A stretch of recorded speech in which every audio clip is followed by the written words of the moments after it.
PM Modi has just added 2 more feathers to his cap, bringing his total number of global accolades and honours to a whopping 27. That's correct, viewers. On Wednesday, Namibia awarded PM Modi its highest civilian honour, the Order of the Most Ancient Welwitschia Mirabilis. It's a rare tribute named after a desert plant that, of course, symbolizes resilience and long life. Now, just a day earlier, on Tuesday, in fact, Brazil conferred its Grand Collar of the National Order of the Southern Cross, their top honour for foreign nationals, recognizing PM Modi's leadership and growing global influence. Now, over the years, countries across every continent have honoured PM Modi. The world seems to be taking note and saying thank you, this time in 27 different ways. PM Modi is likely to travel to the UK by the end of this month for a visit that could very well see both sides formally ink the landmark India-UK free trade deal, or the India-UK FTA as it's being termed, and also explore ways to expand bilateral ties in defence and security spheres, diplomatic sources told NDTV. Now, both sides are in the process of finalising the dates for the PM's visit to the UK by the end of July or the first half of August, they said. Earlier, meanwhile, there were indications that UK PM Keir Starmer will in fact visit India first. It is learned that British Prime Minister may visit India later this year.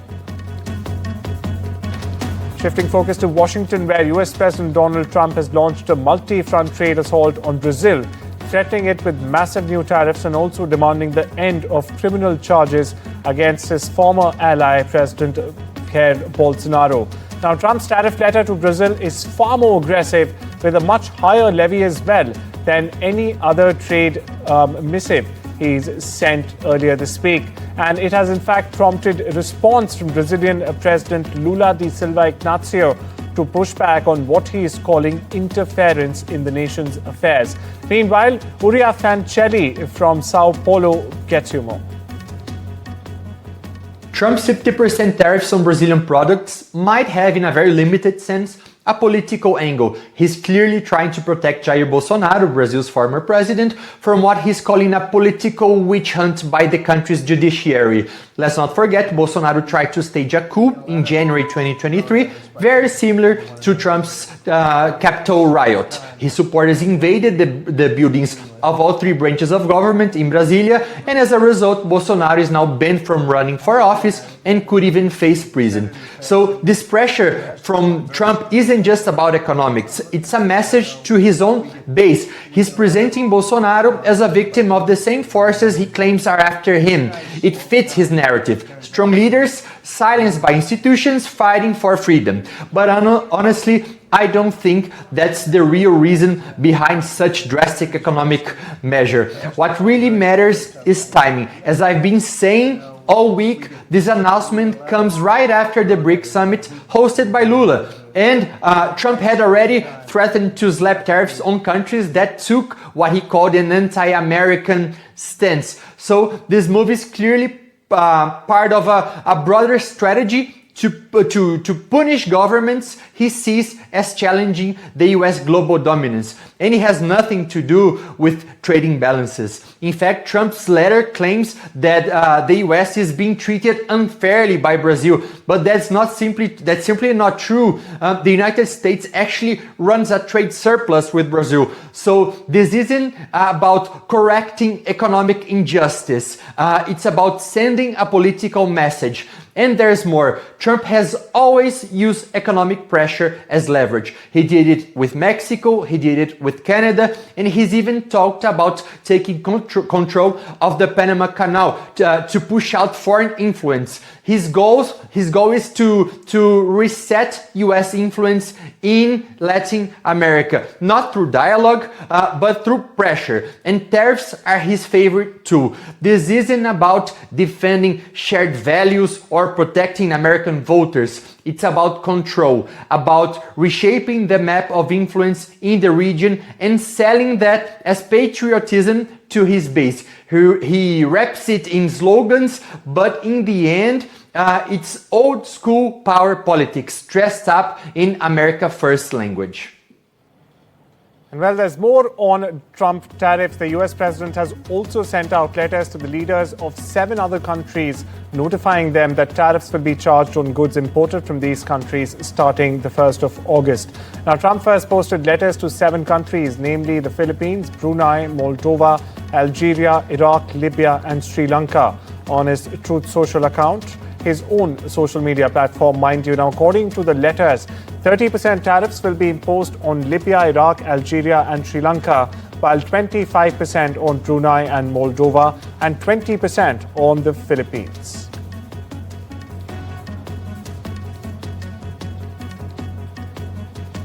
Shifting focus to New Delhi, where an Indian Commerce Ministry team will soon visit Washington for another round of talks with the US for a proposed trade pact.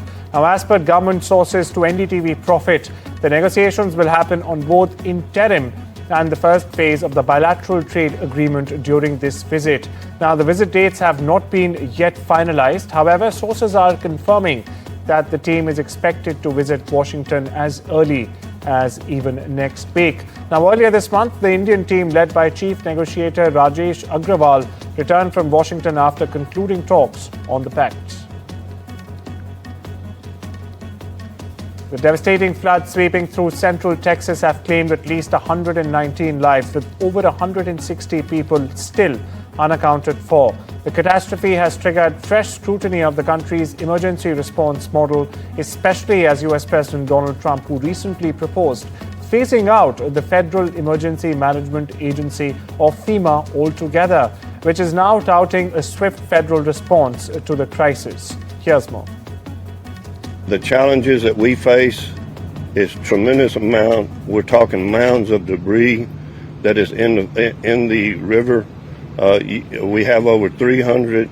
We're working about an 8-mile stretch of the Guadalupe River here in Ingram, and so we have tremendous challenges from the standpoint of the debris that is in the river, and so we have 300 people working. We have all the heavy equipment that we can muster up to try to remove that debris.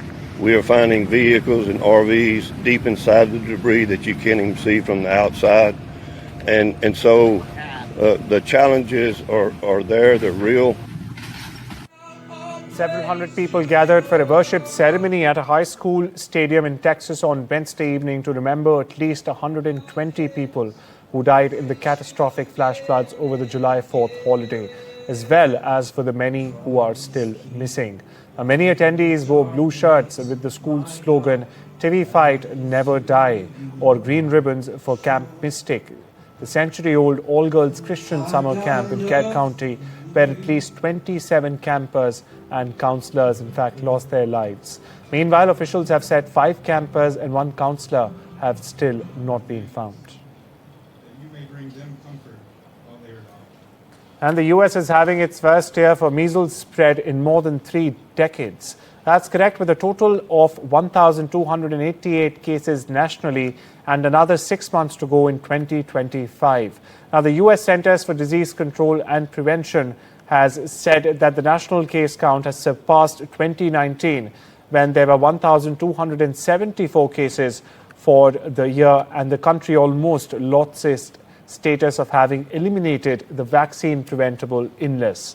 Furthermore, that could happen this year if the virus has a non-stop spread for 12 months. A purported Chinese hacker has been arrested in Milan. That's correct, at the DOJ's behest, mind you.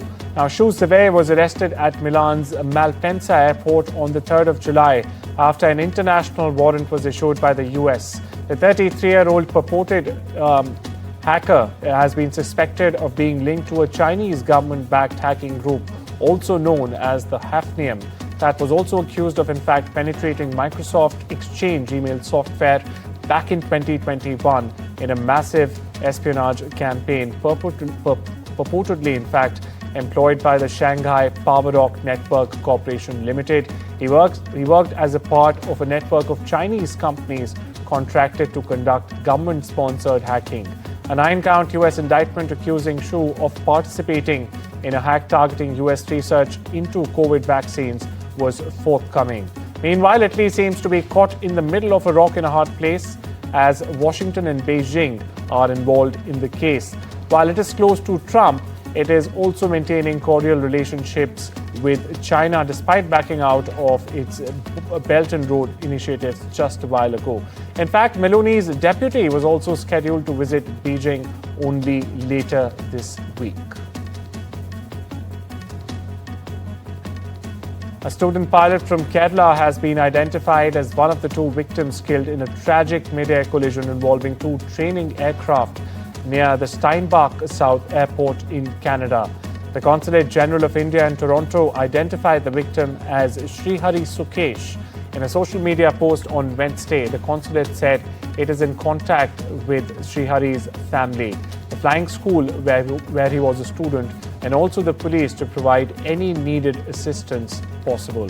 The other victim was identified as 20-year-old Savannah May Royce, a Canadian citizen. The students collided when approaching a landing strip while practicing takeoffs and landings. The Transportation Safety Board has meanwhile said it is gathering information and assessing the fatal crash. Meanwhile, an Indian tourist who travelled to Moscow with 12 others has alleged inhumane treatment by Russian immigration authorities, and he's also claimed that 9 of them were detained for hours without any explanation whatsoever. Amit Tanwar narrated his ordeal in a lengthy post on Instagram and has also appealed to the Indian embassy in Moscow and PM Modi himself to in fact intervene in the matter. The nightmare purportedly started for Tanwar ever since he, along with 12 Indian students, landed in Moscow on the 8th of July with all necessary and valid documentation. However, only 3 were cleared by immigration and the remaining were held back without any explanation, so Tanwar claims. And an hour later, the group was moved to a separate room. There, Tanwar said the immigration officers checked their mobile phones, including photo galleries, search history, and even YouTube activity for nearly 10 to 15 minutes. Tanwar said the officers later informed them that they would be deported. Russia has targeted Ukraine with a record 728 drones early Wednesday. Viewers, now this assault comes just hours after US President Donald Trump, in fact, pledged to send more defensive weapons to Kyiv and aimed unusually sharp criticism at his Russian counterpart Vladimir Putin. The attacks, in fact, comes in the latest in a series of escalating air assaults in recent weeks that have involved hundreds of drones in addition to ballistic missiles, straining Ukrainian air defenses at a perilous moment in the war. Over in Washington, Western media reports are claiming that the Secretary of Defense, Pete Hegseth, halted a planned shipment of American weapons to Ukraine on July 2. And he did this without notifying the White House. That's correct. The paused shipment included key military hardware. Some of these munitions had already, in fact, arrived in Poland and were en route to Kyiv when the order came through.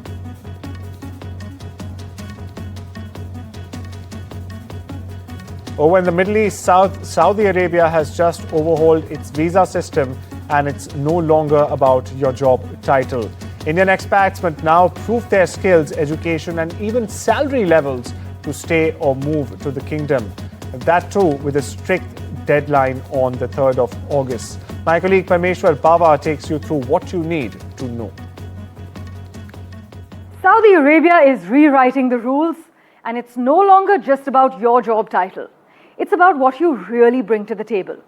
For decades, expats in the kingdom, from cleaners to surgeons, held the same residency permit. That's changing big time. Now it's all about your skills, your salary, and your experience. Saudi Arabia has officially launched a new work visa system starting July 2025, and it's being perceived as a game changer. No more one-size-fits-all residency permits. Now, expats are being sorted into 3 categories. The first being high-skilled, so think engineers, doctors, artificial intelligence experts. The second one being skilled. This includes supervisors, technicians, also tradespeople. And the third one is a basic visa, which is drivers, cleaners, and loaders. And it's not just a label that your visa gets. Your job options, even how fast your paperwork gets cleared, depends on where you land. This is all being tracked through the government's digital platform, which is called Kiva. But why exactly is this big shift happening now? Because Saudi is pushing ahead with Vision 2030. It's their massive plan to move beyond oil. So projects like NEOM and the Red Sea project need global talent, not just manpower, but minds that can code, innovate, and lead. Now here's what it means for Indian workers already in the kingdom. If you've got the experience and qualifications, this might work in your favor because you could see easier renewals, better job mobility, and maybe even longer-term residency. But if you're in the basic category, brace yourselves with more documents, stricter checks, and possible delays in switching jobs or renewing permits. And from conducting stem cell experiments in a glove box to experiencing microgravity for the first time, Indian Air Force officer Shubhanshu Shukla is now nearing the end of his 14-day mission aboard the International Space Station, or the ISS. Viewers, we have a special reaction of Shubhanshu Shukla beaming straight from the ISS. Take a look. So Shuks, I know you've been very busy with your research that has been brought up from India. Can you tell me about some of the research you've been doing and why it's been particularly interesting and exciting? Of course. Thank you so much for your question. I would agree. Yes, I have been very busy since the time we have come, doing a lot of research on the station. And I'm very excited. And this mission is actually kind of opening the doors for microgravity or space research for Indian researchers and scientists. And I'm so proud that ISRO has been able to collaborate with national institutions all over the country. And they came up with some fantastic research, which I am doing on the station for all the scientists and researchers, and it is exciting. It is a joy to do this, and the research spans various domains, various disciplines, right from doing some stem cell research and to growing some seeds, seeing the effect of microgravity on seeds, also evaluating the cognitive load on astronauts while they are interacting with screens on board the station. So it has been fantastic, and I feel proud to be this kind of bridge between the researchers and the station to conduct this research on behalf of them. One particular research which I am really excited about is the stem cell research, wherein the scientists are trying to explore that whether by adding supplements to the stem cells, is it possible to accelerate the recovery or the growth, or to repair the injury. And it has been great to work in the glove box doing this research for them. And I'm just really, really excited to be doing this. And I'm extremely proud of all the teams who have worked together to put up this research for us, and just happy to be here doing this for them. Thank you.